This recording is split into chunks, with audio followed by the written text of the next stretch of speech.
But it's 72 million. And who was that? It was, what his name is, Morgenstern. Yeah, I didn't know up to yesterday. I didn't know either. But he yeah, well, I cannot repeat it, but it's like the uh, the junk, the lowest, the dirt of human race Trash, huh? just speaks. Okay, anyway, so, but he may also be able to explain Bhagavad Gita in his language. The language is full of obscene words, just only obscene words. And there is no sequence of this word, just with no connection, sentences with no connection, and only obscene words. Yeah, okay, anyway. So, we turn to Jiva. You started with statement that Jiva is one of inconceivable energies of the Lord. But actually, all energies of the Lord are inconceivable. You cannot find a conceivable energy, actually, because energy by itself is inconceivable. To conceive something, you want to deline the shape of it. If something has no form, you cannot conceive it because you cannot grasp it, you cannot define the borders of it. We see things only when we can see or we can perceive borders. If something is borderless, you cannot conceive it because you cannot give it definition, okay? So the energy doesn't matter, Jiva or Hladini or Maya, they don't have particular borders, so it's kind of unconceivable. And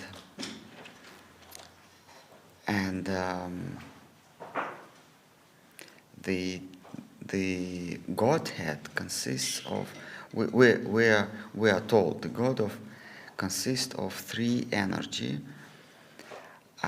One energy is the object of getting pleasure, the object of enjoyment. It is one energy. The other energy is the subject or the enjoyer. So one is observer, another is the object of observation. And in between there is thin layer, which is something between enjoyment and being enjoyed. And that layer, that realm is called consciousness. Because when we are conscious, we cannot enjoy. When we think of the object of your enjoyment, then you stop enjoying. Because your attention diverts from the object of your observation into what is this, into what you say, the observe, yeah, like intermediate position. yeah, like the understanding what is this, or discrimination, whether it's good or bad, or what is this enjoyment. So you stop enjoying because your attention is derived from from that. And when you are enjoy it, then you're also not conscious of it, because you are the object of someone's enjoyment, and you cannot think of it because you don't know whether he enjoys or not. So, but in between there is a thin layer which is called consciousness, and that consciousness, when it's divided by many or by innumerable parts, that particles of consciousness are called jivas, or particles of consciousness, or living subjects. So, and inconceivable, it has no borders, it has no form. Jiva has no form. It takes form. Jiva, soul, takes form when it falls either into material energy.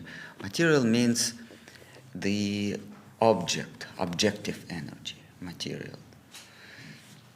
Or it tries to be the enjoyer. We call it spiritual, okay, enjoyer. Then it takes some form when it falls into objective nature, or that nature that we observe now. Then we take the form consisting of that objective nature, material nature. And that nature consists of 5 elements, gross elements. So we take form of this energy. It's like a clothes. Our cloth repeats our shape. So in that material energy, we take certain shape of form of thinking, and that form of thinking, or mental form, is covered with gross material elements. So we cannot see thoughts, we cannot see our mentality of each other, but we see the shape of mentality.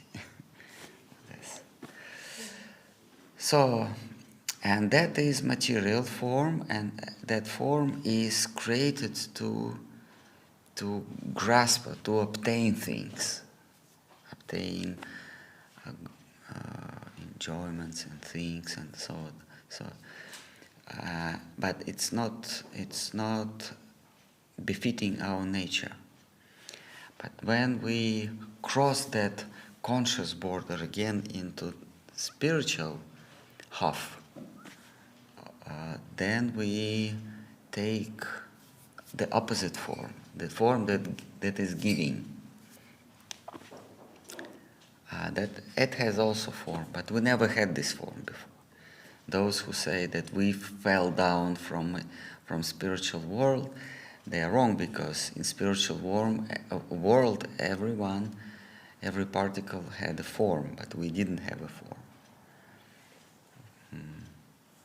So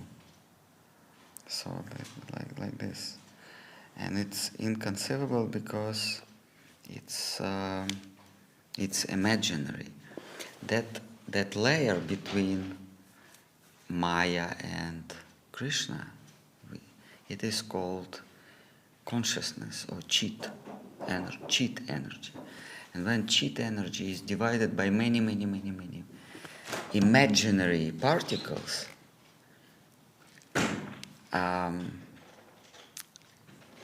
then we call it jiva. But it's always moving and it's imaginary. That means there is no difference between you and me in our initial state. We don't have name, we don't have form, we don't have We don't have thoughts, mentality. We don't have particular specifications. We all the same. It's like pounds. When they are conceived, pounds, they're all the same. There is no difference between pounds. But when pounds take a particular material form, like coin, each and every coin has some difference. But the conception of pound, they are all the same. In Bank of England, the pounds, the conception in Bank of England of pounds, they are the same. But when they make these pounds, then they become different. So Jiva soul is also, as a conception, we all the same.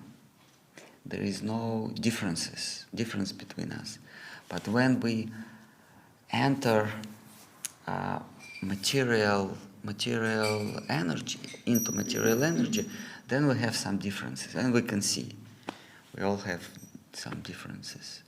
Someone has 4 legs, 2 legs, 5 legs. Yeah. Yeah. Oh, you want to ask a question? Yeah. And what about, so in that material state, but that would be covered though, so we wouldn't really be seeing our true eternal nature then, because we'd be covered up.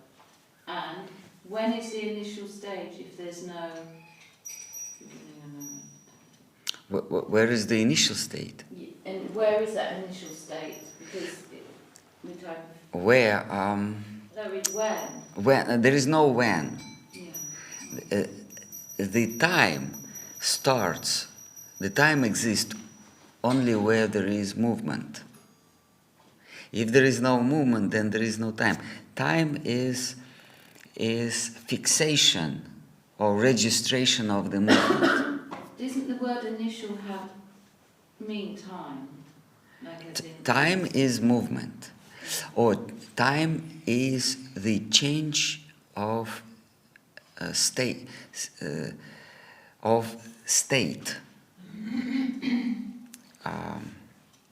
That is time, but in that initial state there is no change, there is no move.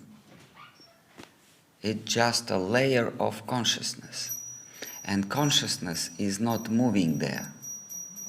So there is why the question when has no meaning. And I thought that everyone was different because of their different relationship to the Lord. There is no relationship with the Lord.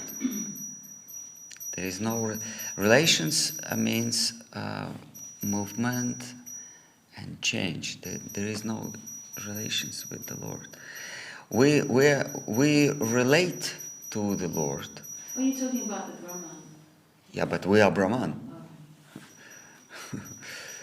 We are Brahman. Relations means, if you mean relations with the Lord as individual part to the Lord, then there is no relations.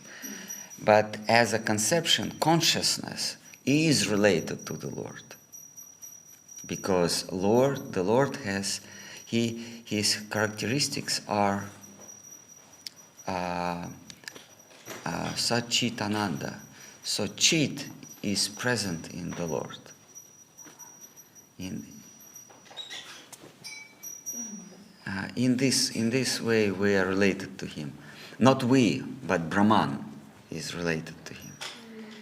Maharaj, I was also thinking about this, like Achintya Beta Tattva, right? One and different. And then also we are not the doer.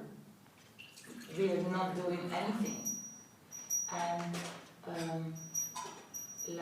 and then in a higher realm, we are what is necessary. We are also expansions of some energy. So how can you combine all these, like the Achintya Beta Tattva concept, and then we are not the doer, and then You know what I mean? What do you mean we? By As Jiva souls. as Jiva souls, we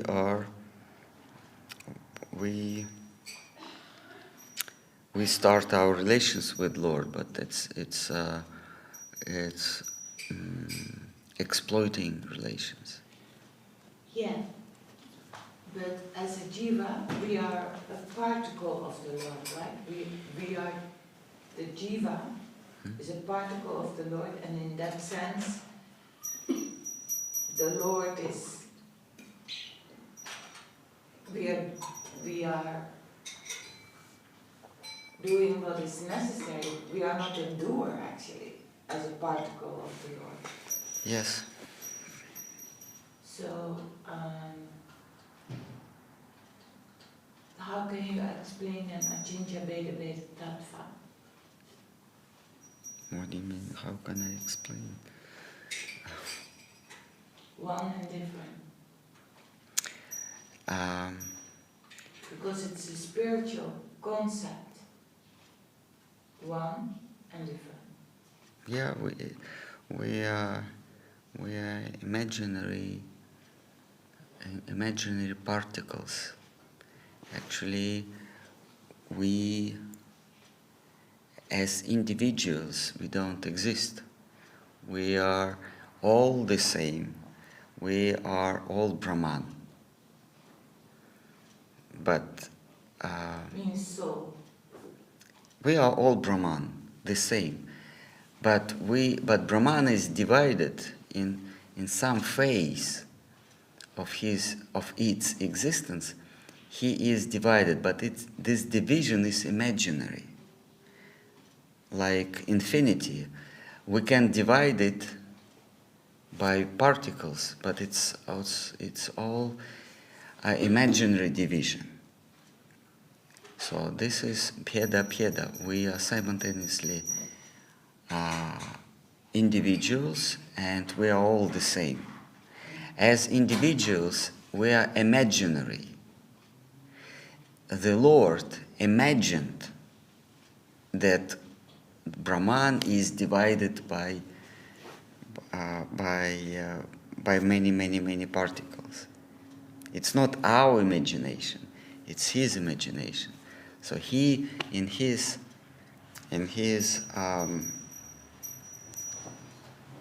cheat, in His consciousness, He divided us by many, because He had that innate desire to be adored, to be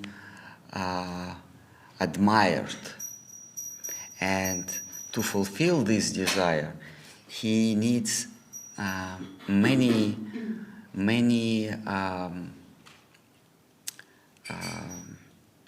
conscious beings that admire Him. So in His imagination, that layer between enjoyer and enjoyed, that thin layer, which is called consciousness, He divided. And that small particles, that divisions, they started to be individual, but it's all imaginary. Whose imagination is it? Ours or His? His imagination, not us. But the thing is that if we don't develop our servant's nature, or we don't acquire the nature of the servant, then after demolition or after annihilation of the creation, we all again become one. There is no division by jivas. After final annihilation, all these imaginary particles, they become the same, the one again. But those who could, during that period or this phase of creation, those imaginary particles, which are jivas, they could develop the service attitude to the one who imagined them, then they are not annihilated, and they cross that border, that Brahman or consciousness. They cross and they enter into the lila, into the realm where they admire him or serve him. Aradhana world, which is. And then again, variety And then they don't lose their identity. Our identity now our identity is imaginary. It's illusion. We are not individual parts and parts. It's just illusion. Some particles of Brahman think that they are individual, but they are not. It's like It's like chess, the chess. They think sometimes. Actually, they are not separate from the player. But miracle may happen that each and every pawn and that king, whatever, they start thinking that they're individuals, and this is foolish. But miracle may happen that they really become individual and they start playing the game according to his desire, their own game. Then they don't lose their identity. Krishna may let us not to lose our identity, and our imaginary identity, which is in material world, can become real, can turn into real identity. From meditating on the Lord, from that point when you turn to Him. Yeah, we become connected, and we don't, because His identity is eternal, and if we relate to His identity, then our identity also becomes eternal. If we're all at the beginning, Brahman, and saying no thoughts, and all the same, at what stage do we change and why? When do we get desires? What stage? But it's non-stop process. That this some part of Brahman is always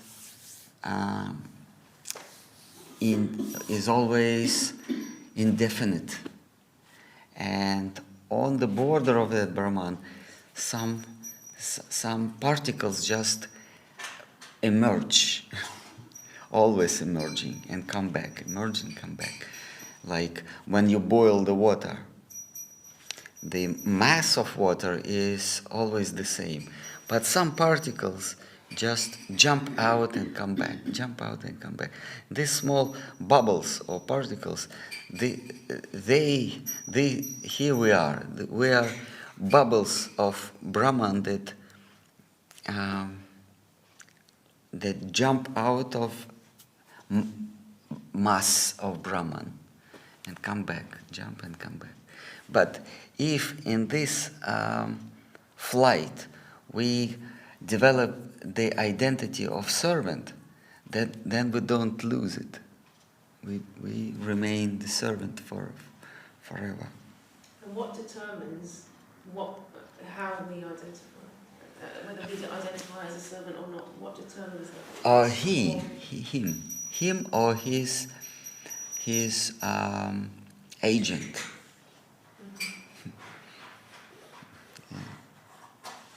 So we have no choice. We have choice to try, but we don't have choice to determine whether we are servants of the Lord or not. As Srila Gurudev said, if you go out sweeping the road, and it's on your own, then it's not the service to the government. But if government is satisfied with you, then what you're doing is service. Otherwise, Otherwise, it's not service. So two people, they do the same thing, sweeping the road, but one is serving the government and serving the king, another one is not. Because let's think that road is dirty because it's a movie stage. So they're going to bring the movie team to make the blockbuster where the street must be dirty. But you think, oh, street is dirty, so you come out and you start. So you destroy that movie stage. So who determines? He determines whether we servant and we cannot cheat him. We cannot copy the activities of devotees, but we can cheat devotees. We can make ourselves as if we serve the Lord, and that is possible. This is why we are told that the devotee is more merciful than the Lord, because you cannot cheat the Lord, but you can cheat devotee. You can make yourself as if you're serving the Lord. That's all right.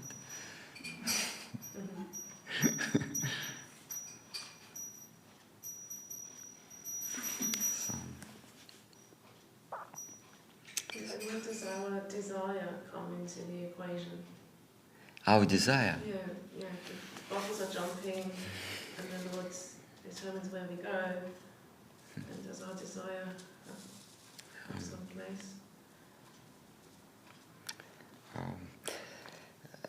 That is miracle. That is inconceivable. How we change the desire to exploit into desire to serve, so to self-sacrifice. I don't know how it happens. They say Bhakti Sanjayata Bhaktya. Bhakti comes from Bhakti. So we become like fired up with someone's desire to serve. It's miracle. It's like we're living in this world and we have certain values. And main value here is to draw attention or to develop the influence on others. This is what we call, in this world they call it success. Success means you can influence others. Like when they say, oh, he's successful businessman. What does it mean? That means that he can influence big number of people with his arrangement of selling things or producing or building things. So he is influencing person. But they call it success.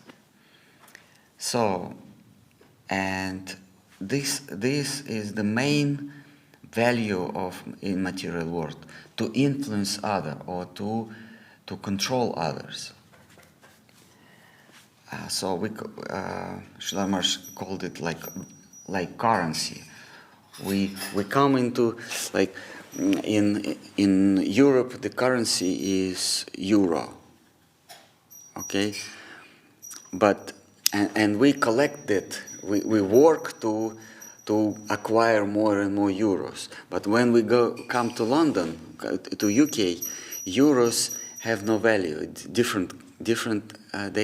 Here they have pounds. And in the beginning, you think, oh, euros or rubles or whatever, reals, Brazilian, whatever, have some values, but this currency, your currency, has value, but in your land, in your country.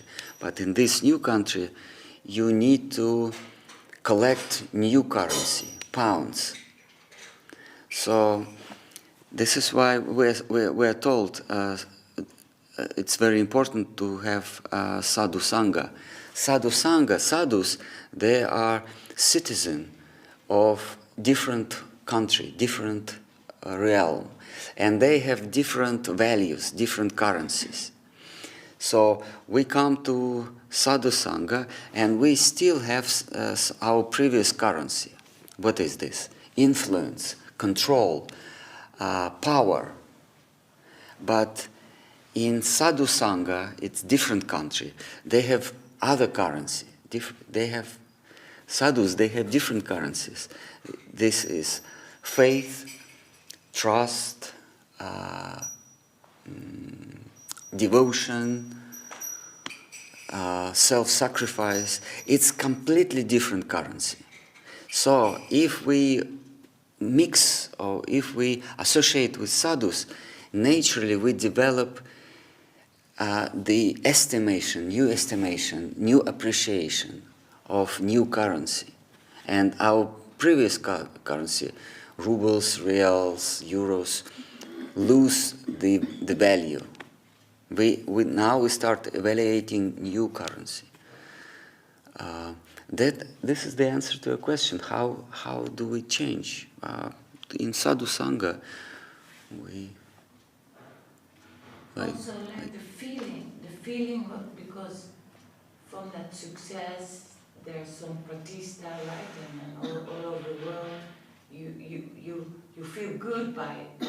Yeah. And then you have to change that feeling good from in a material sense to feeling good.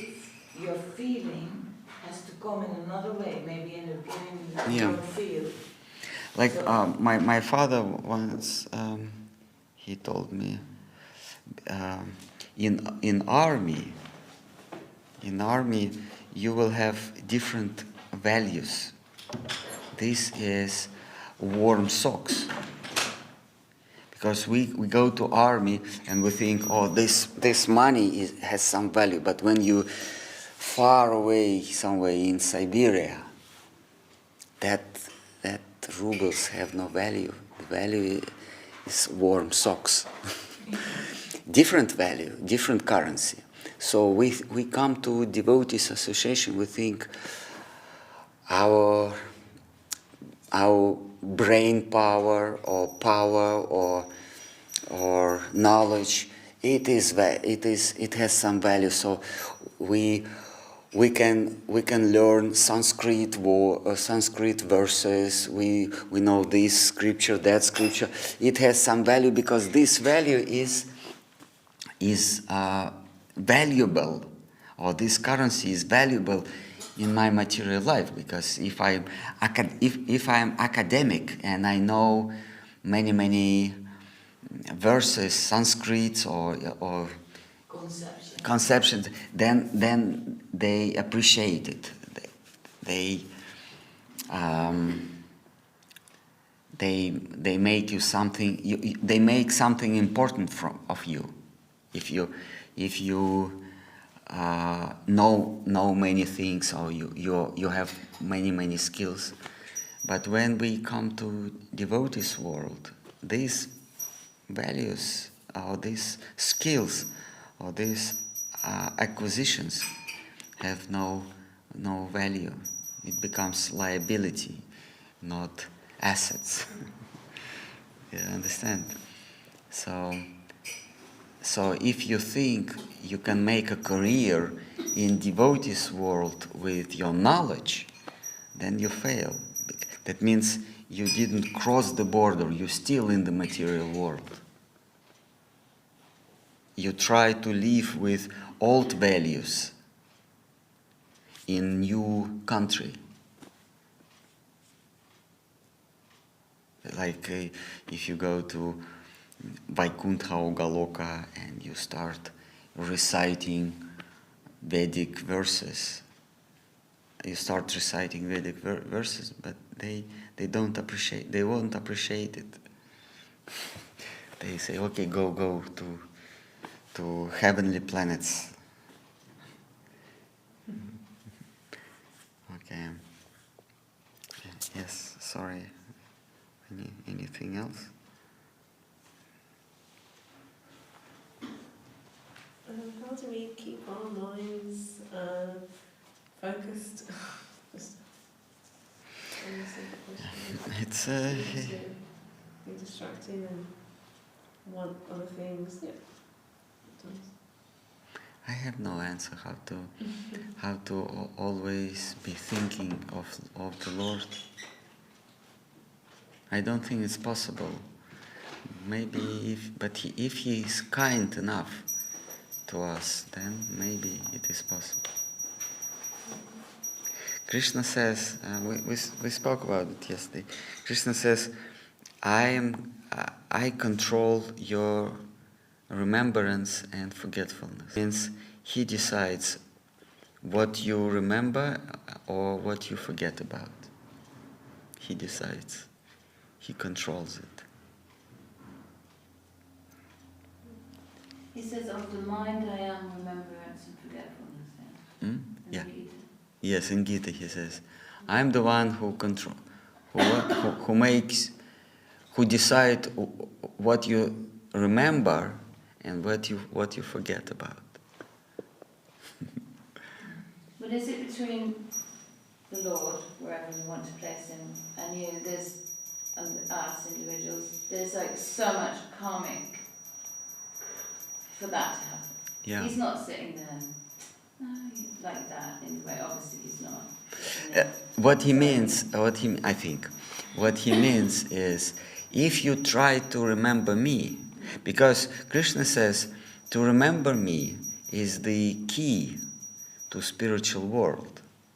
If you're able to remember me, then no matter what you've done in your life or in your many lives before, doesn't matter.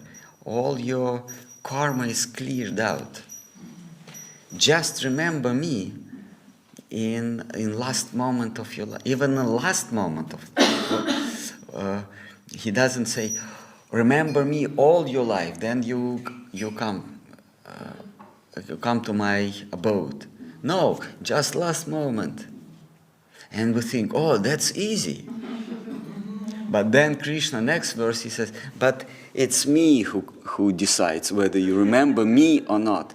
Other things you can remember or forget, it's not my concern. Your mother, father, government, career, money, fame, name, you can remember, forget, it's up to you, it's your fate, your destiny. You can train your brain to think about what you want. You can develop your memory. You can read once. You can read a book and you can remember it by heart. I don't care, but if you want to remember me, I will control it. You cannot remember me without me allowing it. Because Krishna, the word, comes from spiritual. Yeah. Because he is the controller. He is not the object of our meditation, but he is the subject. He thinks of us, not we think of him. But maybe there is some practice what can be helpful in a way like some detachment from material things, or getting some that you like Krishna consciousness, that you think it's amazing. Krishna. Practice is a very tricky word. What do you mean by practice? If you mean training, then forget about it.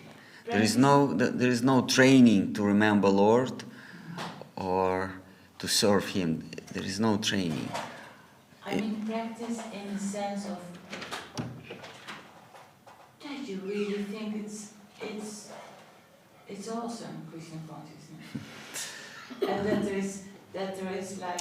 It's same as asking, is there any practice to become a mature, to become an adult? Is there any practice? Like if a child, 4-year-old child asks, oh, is there any practice to become 16-year-old youth? No, there is no practice. You just have to go on, and you will develop naturally. By age of 16, 20, you develop naturally, but just don't abstract it. So, is there any practice to remember the Lord? There is no practice. You have to just be in devotees association, and then that appreciation of the Lord will develop naturally. Naturally. The Lord helps us to remember Him. One of His names is Rukrama. That means every step of Him is wonderful.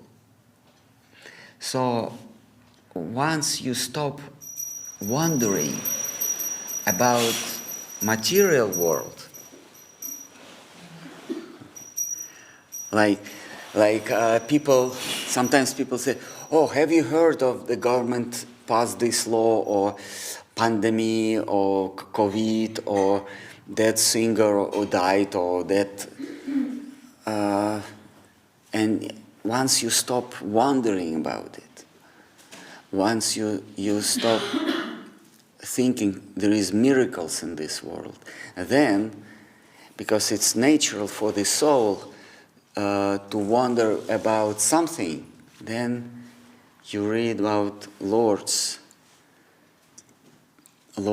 activities, Lord's pastimes, and you start wondering. And what we remember, if you look back in your life and you try to understand what you remember in your life, some miracle, something that astonished you.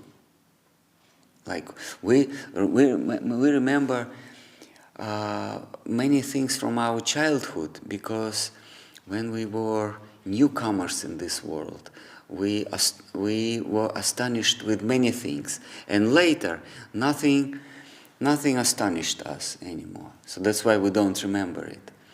But Krishna acts in such a way that he always gives us surprise. Like the Supreme Lord, the all-powerful Lord, becomes a chariot driver or a postman for Pandavas. Or Krishna, he is all-powerful, he is the Lord of universe, but he steals his wives from someone. He stole Rukmini. He could just made that Rukma and Shishupal. What was his? Who was Rukmini's? Shishupal, and her brother was Rukma. Yeah. So Krishna could just kill them with a blink of his eye, but he came into the crowd and he looked when that wedding procession started, and then he jumped out of the crowd and grasped her and put a chariot with Arjuna. Why? He is all powerful. He could have that thousands of Rukminis, but no, he wanted to get particularly this Rukmini. Why? So when we are we are boiled in this pan of Krishna's Leelas, and then we think more of him. But it does not guarantee that we remember him in our last moment. When you are pierced with thousands of arrows, are you able to remember of anything? Are you able to remember of anything when you have heavy toothache? When they drill your tooth, are you able to remember of Krishna? No, because the pain is so much, you feel so much pain. But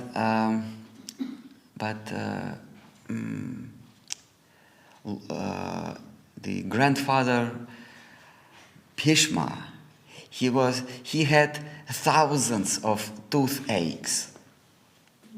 He was completely pierced. And there was no chance for him to remember Krishna. But Krishna made him to remember him. Krishna appeared. And the Bhishma said, Krishna, now I see you in my death bed. I can see you. I see all others. They saw Krishna in his present form, but Bhishma saw him holding the wheel of from chariot. He was the only one who could see Krishna. Krishna stood in front of others in his usual form, but Bhima could see him. Suffering so much, but so even if we suffering so much from material pain, if Krishna wants us to see him, he'll make us to see him. And isn't that what the question was from Gaura Hari Prabhu, that is the power of the soul. Then the soul comes in, instead of the mind and intelligence and the body suffering so much. But then the soul is of another substance. Yes, we can conquer him by our devotion. Yeah. We cannot conquer him. In Bhagavatam, in Gita, he always says, you cannot conquer me with your power or your mind. And what does it mean to conquer him with our mind? That means we cannot catch him with our mind. We cannot think about him. What we can think about Krishna is just imaginary form. If we think, oh, I close my eyes and I think of Krishna, no, it's just imagination. It's just a dream. It's not real Krishna. Because we cannot grasp him with our mind. So people think, I chant Hare Krishna every day, I chant Hare Krishna, and then when I die, I still chant Hare Krishna. No. If Krishna doesn't want, you won't be able to chant Hare Krishna or think of him.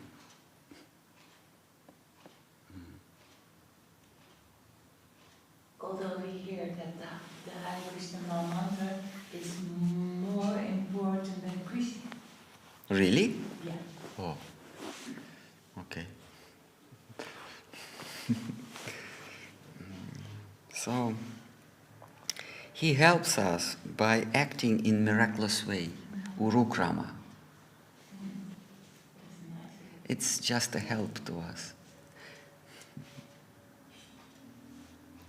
If he would act as an ordinary person, we hardly remember him.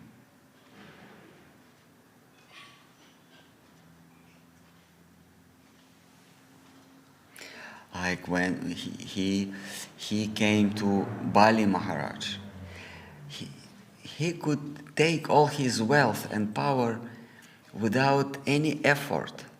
Why to take that labor cheating someone? He asked a little piece of land, and then he took all the universe. Why to cheat that wreck, that vicious person? But he cheated him. It's a miracle. So playful.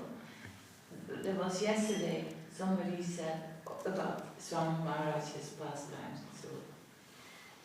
so many programs, and people were saying, why this Krishna, he's a womanizer, why Supreme Lord is a womanizer. How Yeah. can that be? And I forgot actually a little bit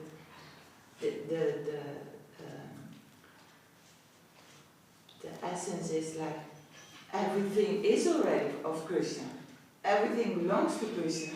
So he's not taking anything. It's already his. So this is only for what you were saying. Playing. Deva, right? He's not subordinate to laws of morality. No. But he likes to play, right? Yeah. He makes the laws in this world with the only purpose to break it. Yeah.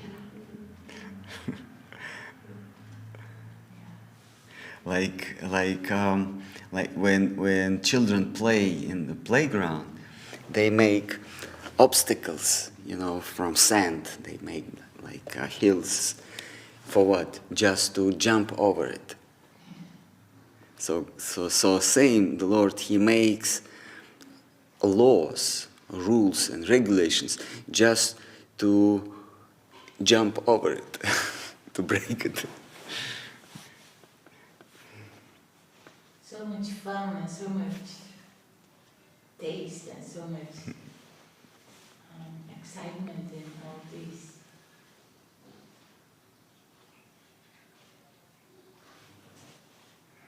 Yes.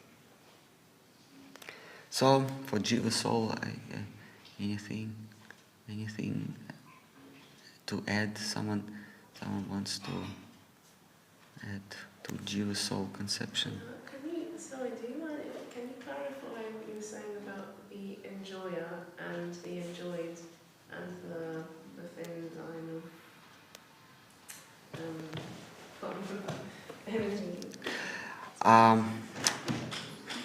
If I eat something, I am enjoyer, and that something, the apple or whatever, is the object of my enjoyment. Oh, consciousness. You were saying when we're not conscious. You were saying about Yeah, the apple, in a way, apple is not conscious of it being enjoyed, the object of it. The apple doesn't understand that I enjoy it. Mm-hmm. So, and I enjoy it. So this two, let's say energy. So two aspects.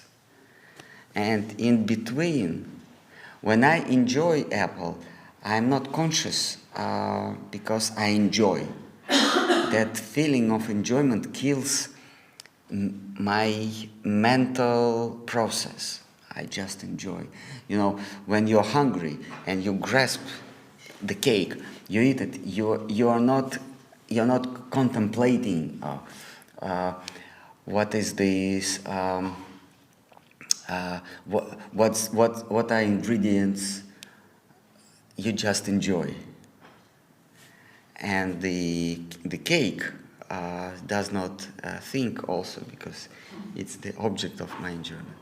But in between, there is the mental or conscious border between enjoyed and enjoyer. So this we are. So you made a very strong conscious decision about this, right, with the food. It's the border. It's the border between apple and me. It's a part of me. So when we're enjoying something, we are not conscious. Yeah. We are not thinking of it. We just enjoy it. That enjoyment kills mental activity. We enjoy. Once we start thinking, then enjoyment stops. But what we think about enjoyment again. This is why it says that the Lord is Sat Chit Ananda, and And consciousness is Sat Chit, longing for Ananta. So we are the God that stopped enjoying. In some phase of his being, of his existence, he is not enjoying, but he thinks of what was this, or he thinks maybe I can enjoy more, so he starts thinking. And this is Brahman. And when the Brahman is divided, first it becomes Mahadev, Shiva, and then Shiva, when Shiva is divided, then the small particles of Shiva become Jivas. We are not parts of... so Shiva is that energy that starts thinking. He is always meditating. Shiva is Krishna in state of meditation. So he is in between. A medium to manifest, for us to manifest. Yes. Parvati, it's another aspect of Sri Radha. And Krishna, he becomes Shiva. Shiva is not enjoying, he is meditating. He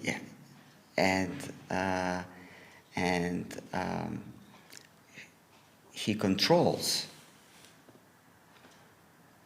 but he is not enjoying.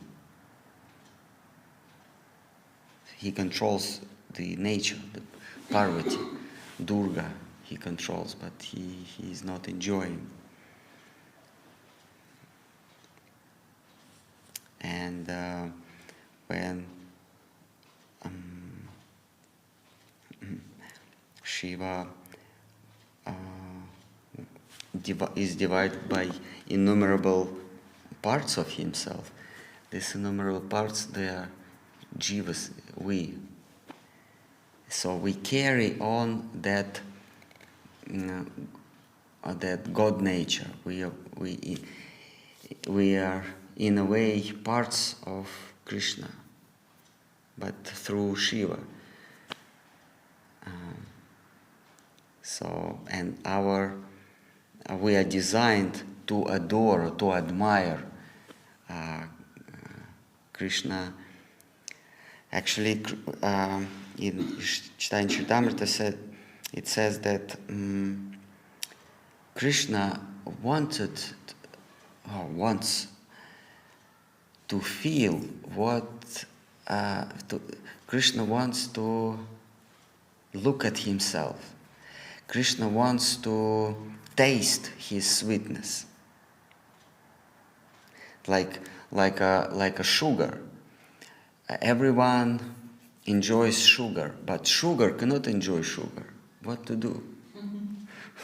So Krishna, he is reservoir of sweetness, but he cannot taste it.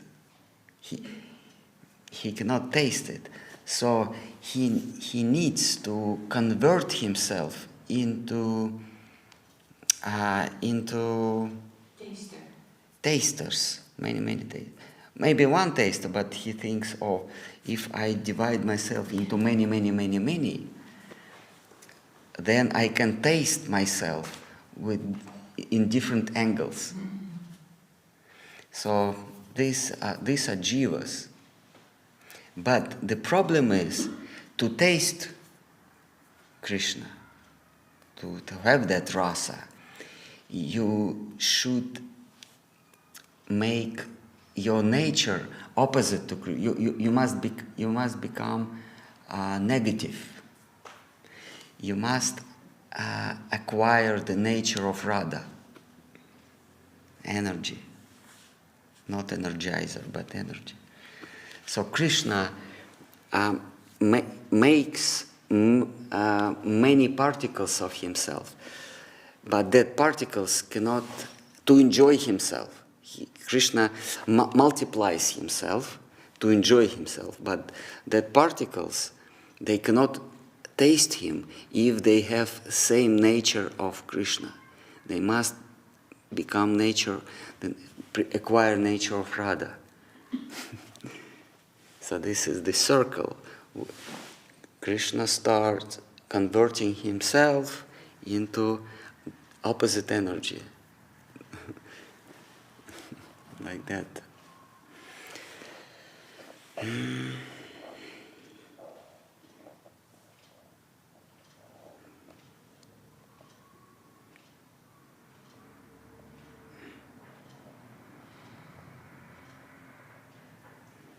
then that opposite energy enjoys more than Krishna. Yeah.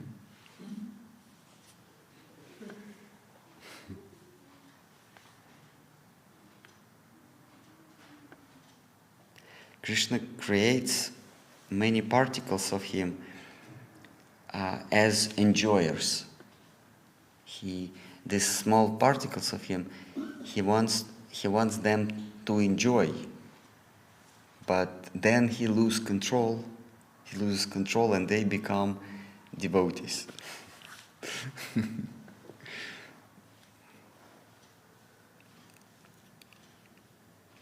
And he must make new ones.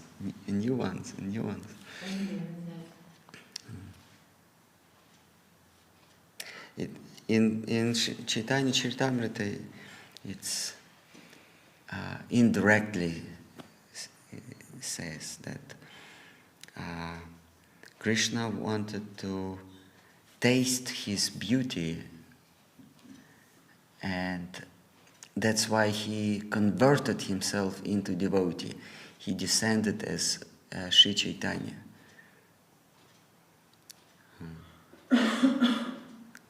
So Krishna became his own devotee.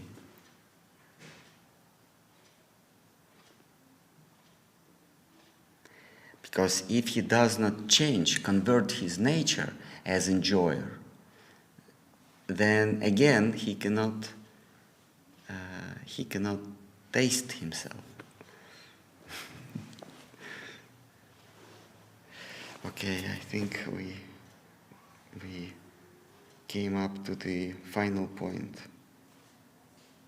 There is nothing more to say.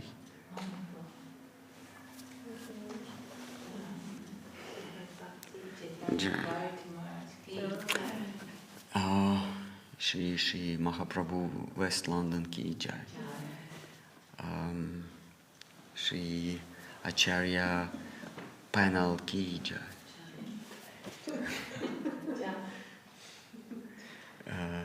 Srila Gurudev ki jai. Srila Sridhar Maharaj ki jai.